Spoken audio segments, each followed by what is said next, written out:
Hello friends. Differential ஈக்குவேஷன்ஸ்னு சொன்னாலே கொஞ்சம் பயமா இருக்கும் இல்லையா? ஆனா இதுல இருக்கிற ஒரு கோர் கான்செப்டோட கீ உங்க போன்ல இருக்குன்னு சொன்னா நம்புவீங்களா? இன்னைக்கு நாம ஜெனரல் அண்ட் பர்டிகுலர் சொல்யூஷன்ஸ் பத்தி பார்க்க போறோம். அத சிம்பிளா புரிஞ்சுக்கிறதுக்கு இன்ஸ்டாகிராம யூஸ் பண்ண போறோம். வாங்க ஸ்டார்ட் பண்ணலாம். இன்னைக்கு டாபிக் புரிஞ்சுக்கிறதுக்கு நீங்க இன்ஸ்டாகிராம நினைச்சு பார்த்தா போதும். ஒரு பக்கம் ஒரு போஸ்ட் போடுறதுக்கான டெம்ப்ளேட் இருக்கும். அதுல பிளேஸ் ஹோல்டர்ஸ் இருக்கும், ரைட்? என்ன ஃபில்டர் யூஸ் பண்ணணும், எந்த போட்டோ ஆட் பண்ணணும், என்ன கேப்ஷன் எழுதணும்னு. இன்னொரு பக்கம் நீங்க போஸ்ட் பண்ண ஃபைனல் போஸ்ட் இருக்கும். அதுல எல்லா டீட்டெயில்ஸும் ஃபில் பண்ணியிருக்கும். இந்த சிம்பிள் ஐடியா தான் நம்ம ஃபுல் டாபிக்கோடைய கீ.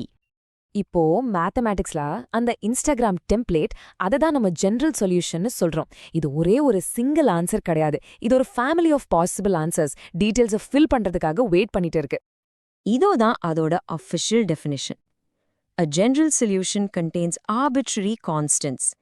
இந்த பெரிய வார்த்தையை பார்த்து கன்ஃபியூஸ் ஆகாதீங்க. ஆர்பிட்ரரி கான்ஸ்டன்ட்ஸ்னு சொல்றது வேற ஒன்றும் இல்லை, நம்ம பிளேஸ் ஹோல்டர்ஸ் தான். அந்த ஃபில்டர் ஸ்டைல், கேப்ஷன் ஐடியா மாதிரி இதுதான் சி ஆர் ஏ மாதிரி மாறிக்கிட்டே இருக்கிற வேரியபிள்ஸ். இது ஒரு ஹோல் ஃபேமிலி ஆஃப் சொல்யூஷன்ஸை கிரியேட் பண்ணுது. சரி, டெம்ப்ளேட்டான ஜெனரல் சொல்யூஷன்னா அப்போ அந்த ஃபைனல் ரெடியான இன்ஸ்டாகிராம் போஸ்ட் என்ன?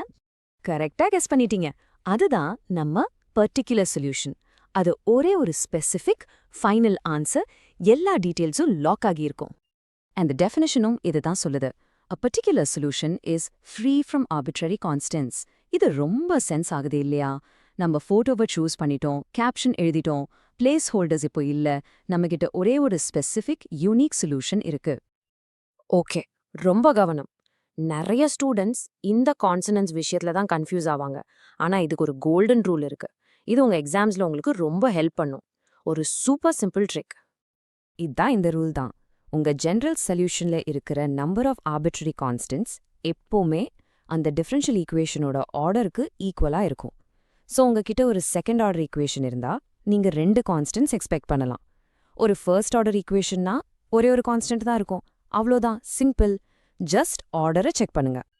ஆல்ரைட், இப்போ கொஞ்சம் டாபிக்கை மாத்தலாம். உங்ககிட்ட ஒரு ஃபங்க்ஷனும் ஒரு ஈக்குவேஷனும் கொடுத்து, ஹே இது கரெக்டான ஆன்சரானு கேட்குறாங்கன்னு வச்சுக்கலாம். அதை எப்படி செக் பண்ணுவீங்க? இது ஒரு ஃபேக்ட் செக் மாதிரி தான். ஏன்னா அதுக்கு ஒரு சிம்பிள் ப்ராசஸ் இருக்கு. இந்த ப்ராசஸ் எப்பவுமே இந்த 4 ஸ்டெப்ஸ் தான். ஃபர்ஸ்ட், தேவையான டெரிவேட்டிவ்ஸை கண்டுபிடிக்கணும். செகண்ட், எல்லாத்தையும் ஈக்குவேஷனோட லெஃப்ட் ஹேண்ட் சைடு LHSல சப்ஸ்டிடியூட் பண்ணணும். தேர்ட், ஆல்ஜிப்ரா யூஸ் பண்ணி சிம்பிளிஃபை பண்ணணும். அண்ட் ஃபைனலி, லெஃப்ட் ஹேண்ட் சைடும் ரைட் ஹேண்ட் சைடும் ஈக்குவலா இருக்கான்னு செக் பண்ணணும். ரெண்டும் மேட்ச் ஆயிடுச்சுன்னா வேலை முடிஞ்சிருது. ஓகே, வாங்க உங்க டெக்ஸ்ட் புக்ல இருந்து ஒரு ரியல் எக்ஸாம்பிள் பண்ணி பாப்போம். இது எவ்வளோ ஈஸின்னு நீங்களே பாருங்க. நம்ம இப்போ வெரிஃபை பண்ண வேண்டியது y equals e to the power of x plus 1 அங்கற function y double dash minus y dash equal 0ங்கிற டிஃபரன்ஷியல் ஈக்குவேஷனுக்கு சொல்யூஷனான தான். இந்த பிரேக் டவுனை பாருங்க. ஸ்டெப் 1, டெரிவேட்டிவ்ஸை கண்டுபிடிக்கிறோம். e பவர் x plus 1ஓட டெரிவேட்டிவ் e பவர் x தான். செகண்ட் டெரிவேட்டிவும் e பவர் x தான். ஸ்டெப் 2, இதை LHSல சப்ஸ்டிடியூட் பண்றோம். அது y dash minus y dash. So நமக்கு e power x minus e power x கிடைக்குது. ஸ்டெப் 3, இது சிம்பிளிஃபை பண்ண 0 ஆகுது. அண்ட் ஸ்டெப் 4, செக் பண்றோம். ஒரிஜினல் ஈக்குவேஷனோட RHSும் 0 தான். So LHS equals RHS. Verified. பாத்தீங்களா? இது சிம்பிளா கவனமா செய்யற வேலை தான். ஓகே, இப்போதான் ரொம்ப முக்கியமான பாட்டுக்கு வரும். எப்படி நம்ம இன்ஸ்டாகிராம் டெம்ப்ளேட்ல இருந்து, அதாவது ஜெனரல் சொல்யூஷன்ல இருந்து அந்த ஃபைனல் ஸ்பெசிஃபிக் போஸ்ட்க்கு, அதாவது பர்டிகுலர் சொல்யூஷனுக்கு போறது, நமக்கு என்ன இன்ஃபர்மேஷன் தேவை? நம்ம இனிஷியல் கண்டிஷன்ஸ் ஒன்று யூஸ் பண்ணுவோம். இது வேற ஒன்றும் இல்லை, அந்த காலி இடத்த ஃபில் பண்றதுக்கான ஸ்பெசிஃபிக் டீட்டெயில்ஸ் தான். ப்ராப்ளம்லேயே உங்களுக்கு ஒரு க்ளூ கொடுப்பாங்க. y equals 1 when x equals 0 மாதிரி. இதுதான் நம்ம ஃபைனல் ஆன்சரை கண்டுபிடிக்கிறதுக்கு யூஸ் பண்ற கீ இன்ஃபர்மேஷன். இந்த ப்ராசஸ் எப்பவுமே ஒரே மாதிரி தான். 4 சிம்பிள் ஸ்டெப்ஸ்.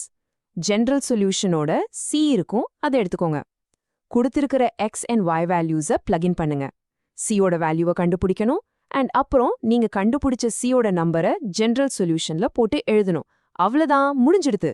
நீங்க பர்டிகுலர் சொல்யூஷனை கண்டுபிடிச்சிட்டீங்க. வாங்க ஒரு ஃபுல் எக்ஸாம்பிளை பார்க்கலாம். நம்ம வேலை இந்த டிஃபரன்ஷியல் ஈக்குவேஷனுக்கு பர்டிகுலர் சொல்யூஷனை கண்டுபிடிக்கணும். கொடுத்திருக்கிற initial condition y is equal to 1 when x is equal to 0. இது செய்யறதுக்கு நம்ம இந்த ஈக்குவேஷனோட ஜெனரல் சொல்யூஷன்ல இருந்து ஸ்டார்ட் பண்ணுவோம். அதுல ஒரு ஆர்பிட்ரரி கான்ஸ்டன்ட் c இருக்கு. நம்ம ஒரே வேலை அந்த c என்னன்னு கண்டுபிடிக்கிறது தான். வாங்க இத ஸ்டெப் பை ஸ்டெப்பா பார்க்கலாம். நம்ம ஜெனரல் சொல்யூஷனோட ஸ்டார்ட் பண்றோம். நம்ம இனிஷியல் கண்டிஷன்ஸை சப்ஸ்டிடியூட் பண்றோம். y is equal to 1 and x is equal to 0. Equation simplify ஆகி 1 is equal to 1 over negative c னு வருது. அதாவது c ஓட வேல்யூ -1. ஃபைனல் ஸ்டெப் இந்த c is equal to -1 general சொல்யூஷன்ல திரும்ப போடணும். அதுல நம்ம ஃபைனல் ஆன்சர் கிடைக்குது.